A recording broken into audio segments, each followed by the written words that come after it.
Greetings. Welcome to a special version of Keep the Beat with Pete. And today I thought we'd do a 2024 channel update. It's the end of April, and I started the channel a little bit over a year ago. And I wanted to cover 4 areas that would help the subscribers that have been around for a while and the new subscribers understand what we're doing, where we're going, why everything happened the way it did. Okay, so the channel theme, so I'm going to do 4 things. The channel theme or purpose, some short explanation as to what I try to do with these video. I call them segments. Some people would say, oh, video drum lessons, really, but a lesson needs a two-way, feedback loop. The equipment that I use and I started using and the changes, and then what learning and growth points I picked up along the way. Okay, so the channel theme, it's basically I have a lot of content. I studied with Joe Morello, but 2 other great teachers. I completed what they thought was pretty good, fair curriculum of what they, established. And all the other videos and online stuff that you see and instructional materials that have come out over the years and modern drummer stuff and Drumeo and all that. So I've amassed a good amount of material, and I think I have plenty of content to continue to supply interesting segments for all the subscribers that are naturally drum set players that really want to polish up what they have, experts that want to just look at it a little differently, or beginners. It's going to cover a whole range of things. So I have the content, and I felt like, in addition to teaching locally or sharing this in discussion groups and stuff, I could actually put some of the stuff out there and help a lot of folks develop. So that's the main purpose of it. What I do in those short clips, as I said, is really, you could call it video lessons and all that, but it's really not. It's, hey, did you think about doing these things this way with these short recipes? And I call them recipes because they're like laying out some basics, phrases that you mix and match and you combine. Maybe you have your own foundational ones, and then these phrases would be augmenting it, and before you know it, you're creating a whole different set of loops.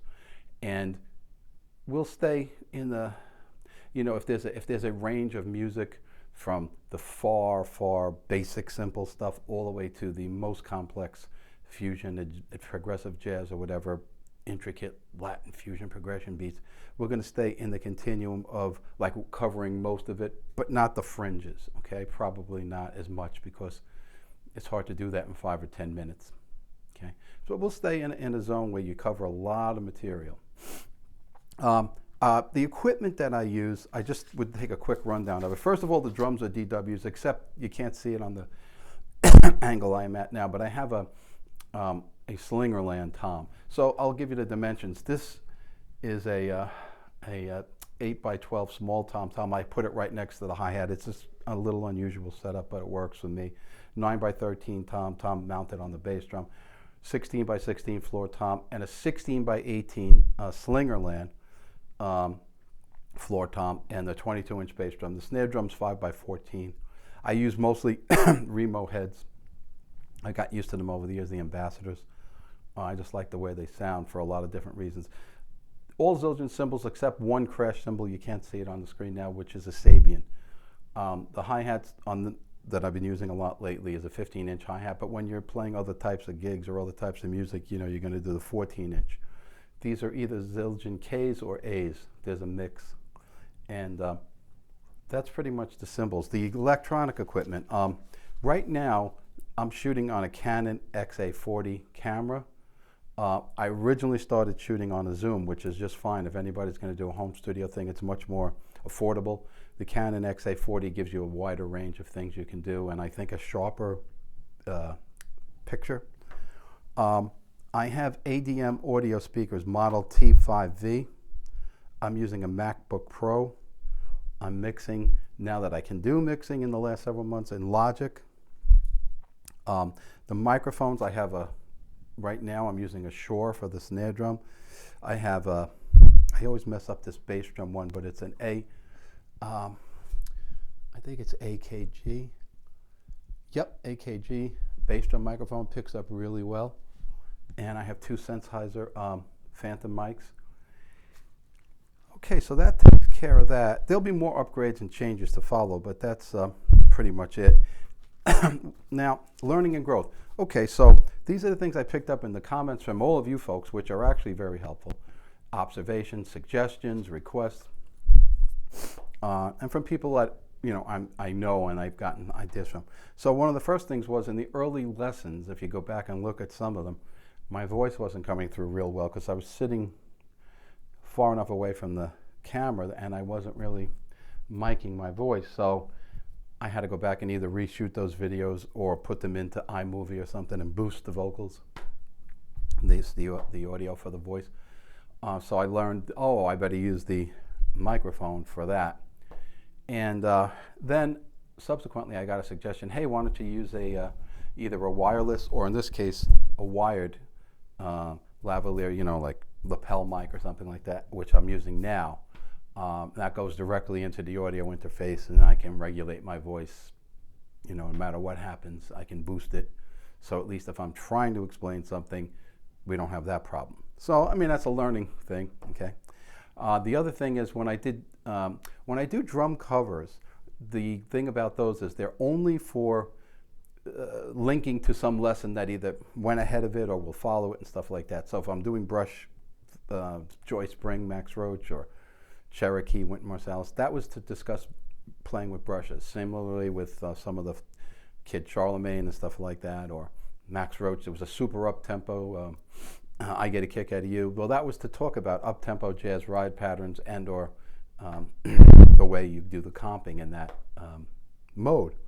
So that's how I select the cover tunes. I'm trying to figure out, all right, what's an example of this lesson? It's not a drum covers channel, okay? So, but there will be those that are relevant, and I do get a kick out of them, and I'm trying to learn how to do it. And that brings me to, in the early days, I was shooting camera, microphones to the camera, and directly, not mixing through audio interface. I was just seeing the blend, the best blend I can get. So there's 3 or 4 songs there that are uploaded a while ago, and they came out okay before I realized I could get them in Logic Pro and really mix my drums to kind of sound like the drums on the recording.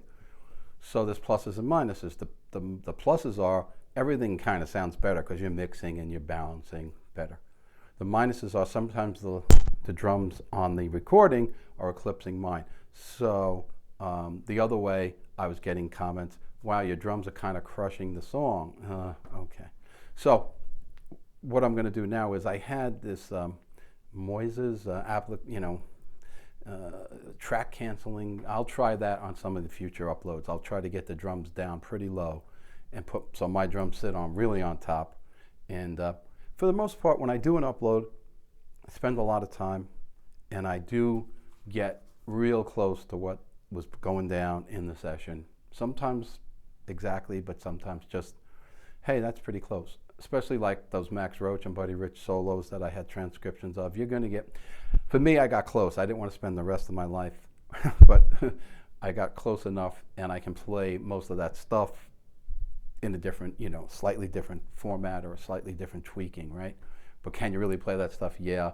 And so I have the raw footage to do it, and then I have the blended footage to do it. And so that's what happens. But I just want to say that that's a work in progress. I found that if I don't position my microphones the right way, when I do the blend, I might lose some of my toms and my hi-hat and sometimes the cymbals. So like I'm hitting the cymbal and then I look back and I'm not getting it, and then other cymbal hits are doing it. So it's a lot of positioning with these condenser phantom mics. And this is for anybody that's doing this at home. But anyway, that's a learning and growth thing. As far as other things, online comments and questions, that's great. I'd like to hear more from all of you subscribers, like, hey, what about this, or did you think about that, and so forth and so on. So now what about what's happening going forward? Going forward, I may make some changes. I may get some clip-on microphones for the set, so when I do the uploads, they'll come out just exactly the way I want.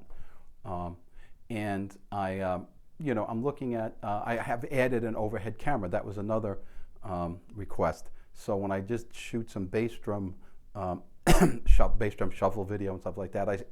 I had the extra camera, the zoom.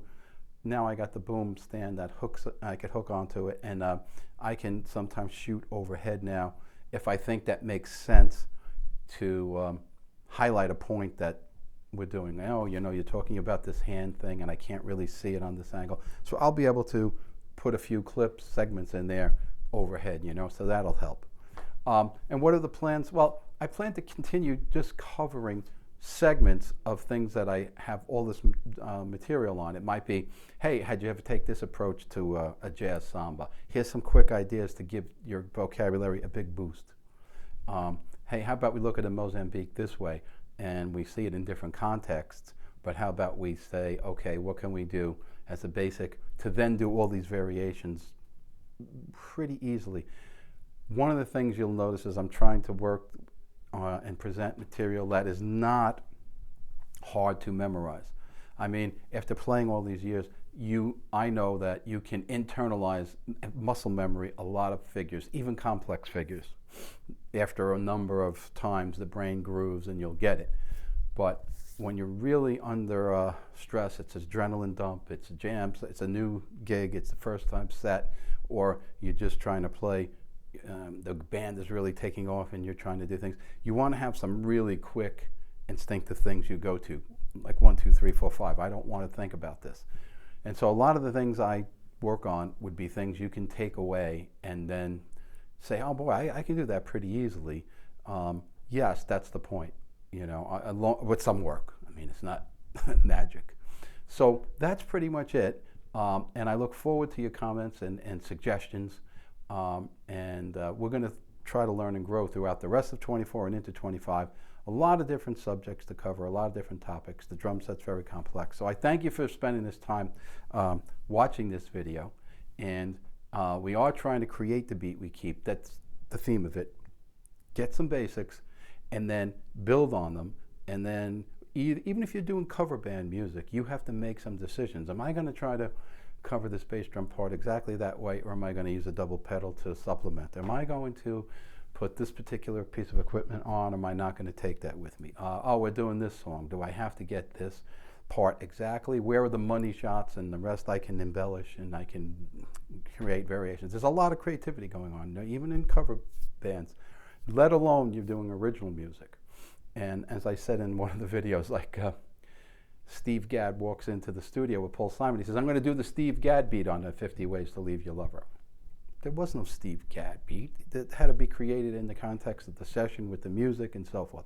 So it's all creativity or many aspects, and that's what we're trying to work on here. So thanks again for watching. Keep the beat with Pete. Peace out.